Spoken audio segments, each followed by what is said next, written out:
பாங்க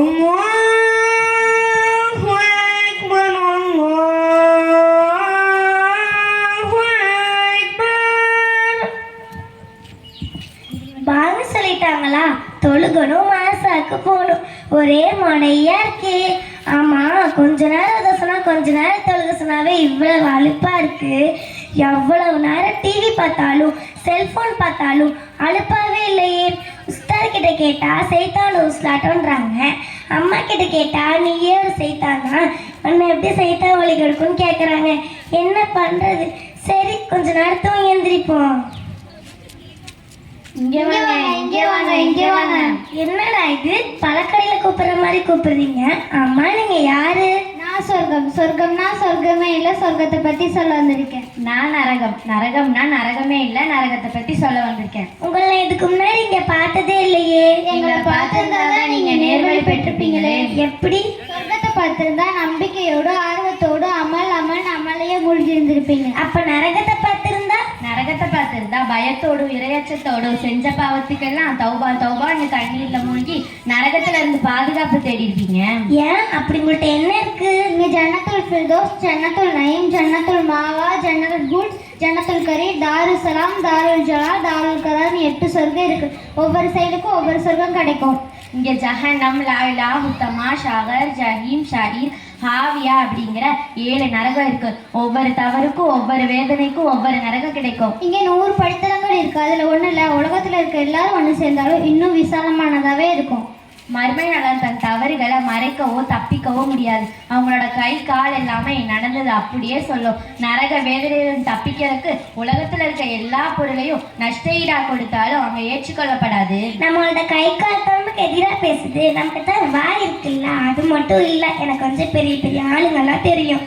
excuse me for kindly information. உங்கள் வாயெல்லாம் இங்கே தான், அங்கே எதிர்த்தெல்லாம் பேச முடியாது. யாருக்கும் எந்த அதிகாரமும் இருக்காது.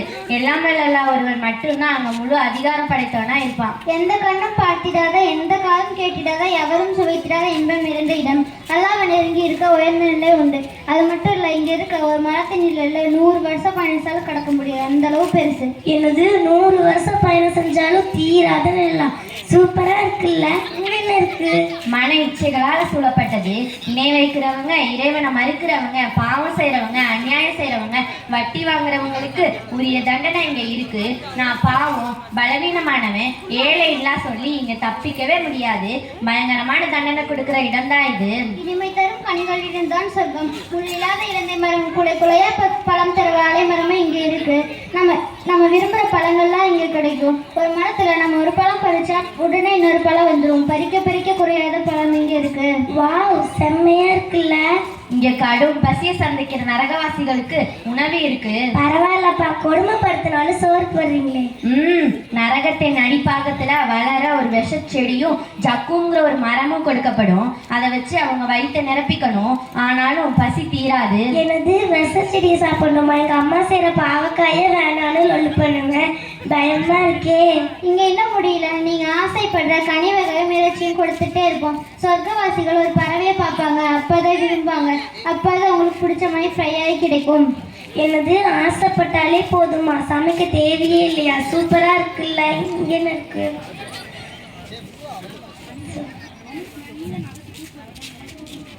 டிங் டிங். என்ன இங்க இன்னும் இருக்கு? இன்னும் முடியலையா? கேட்கவே பயமா இருக்கியா?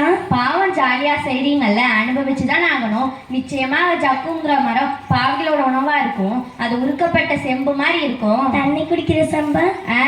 நெருப்பால உருக்கப்பட்ட செம்பு உலோகம் மாதிரி இருக்கும். அது வெந்நீர் கொதிக்கிற மாதிரி அது நம்ம வயிறுல போய் அது கொதிக்கும். அந்த ஜக்கும் பத்தி தெரியுமா? அதோட ஒரு துளி இந்த உலகத்துல விழுந்தா இந்த உலகமே அழிஞ்சிடும். அப்ப அதை சாப்பிட்றவங்க நிலைமை எப்படி இருக்கும்? அச்சச்சோ, கேட்கும் போது குபு குபுன்னு வேகுது. அப்ப ட்ரெஸ்ஸை பத்தி சொல்லலையே. சொர்க்கவாசிகள் சுகமான பட்டாடை பொன்னால் பண்ணி போட்டிருப்பாங்க. அது என்னைக்கும் கிளியாம எப்பவும் புதுசாவே இருக்கும். ஈமான் கொண்டு நச்சல் செய்யறவங்கள அல்லாஹ் சொர்க்கத்துக்கு தட்டுவான். அங்க அவங்களுக்கு நிறைய வசதிகள் இருக்கும். அங்க அவங்க போடுற காஸ்மெட்டிக்ஸ் எப்படி இருக்குன்னு தெரியுமா? தங்கம், வெள்ளி, முத்துக்களா இருக்கும். நிறைய நகையும் போட்டிருப்பாங்க தெரியுமா? உனக்கு இப்போ உலகத்துல தங்க விலை தெரியுமா? இங்கேயும் விதவிதமா ட்ரெஸ் கொடுக்கப்படும். எங்க உன்னை இன்னும் காணோன்னு பார்த்தேன். நீ சொல்றத கேட்டாவே உடம்பெல்லாம் வேர்க்குது. இல்லை நான் வேற ட்ரெஸ் அதை மாத்திட்டு வரேன். கோடை காலம் குளிர்காலம்னு காலத்துக்கு தகுந்த மாதிரி ட்ரெஸ்ஸை மாற்றி மாற்றி போடுற மனுஷன் அல்லாவோட கட்டளை ஏற்று நடக்கிறது இல்ல. இந்த மாதிரி இருக்கவங்களுக்கு நெருப்பு தாரிலான ட்ரெஸ் கொடுக்கப்படும். நிராகரிக்கிறவங்களுக்கு அநியாயம் செய்கிறவங்களுக்கு நெருப்பால் ஆடை கொடுக்கப்படும். கொதிக்கிற நீர் அவங்க தலை மேலே ஊற்றப்படும். அதனால அவங்க தோலும் வயிற்றில் உள்ள வரையும் உருக்கப்படும்.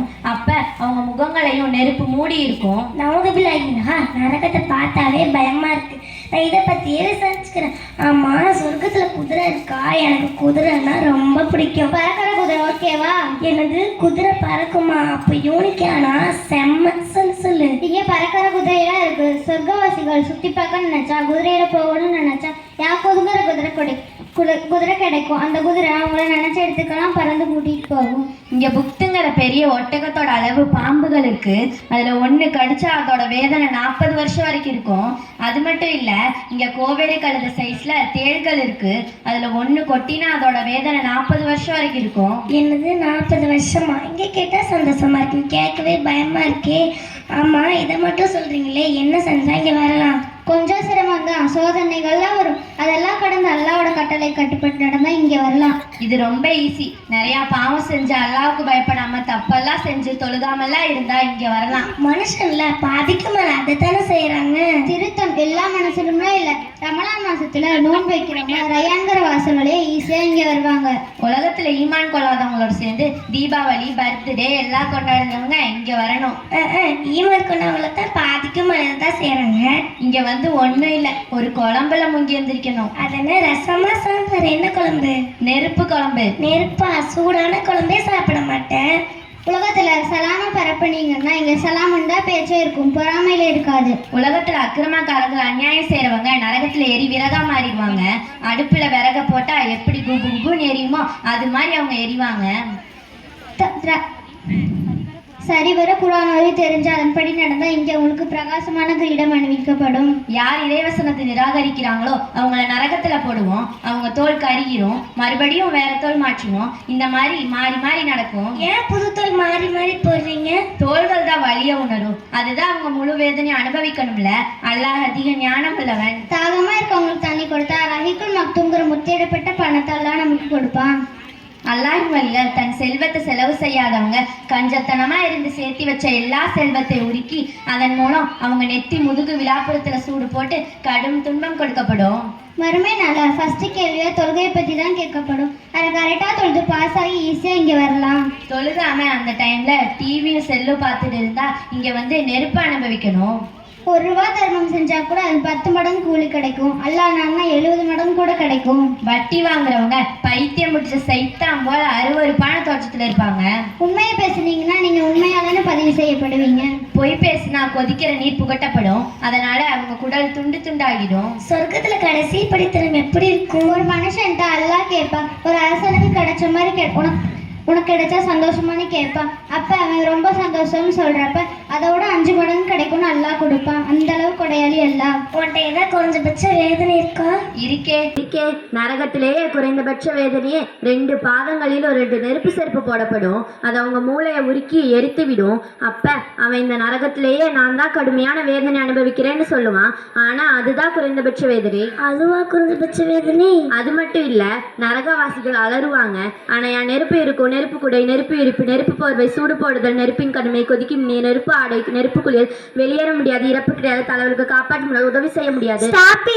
போதும், கேட்கவே பயமா இருக்கு. தீமை செய்யற மனிதர்கள் இங்க வாங்க. நன்மை செய்ய இங்க வாங்க.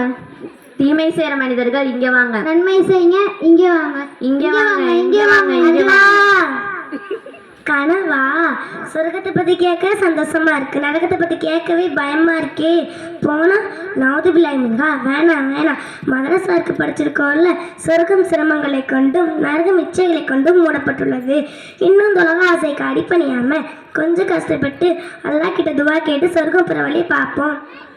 நன்மை செய்து சொர்க்கம் அடைய எல்லாம் வல்ல அல்லாஹ் நம் அனைவருக்கும் தௌஃபீக் செய்வானாக. ஆமீன். வாஹிர் தஅவானா அல்ஹம்துலில்லாஹி ரப்பில் ஆலமீன். அஸ்ஸலாமு அலைக்கும் வரஹ்மத்துல்லாஹி வபரகாத்துஹு.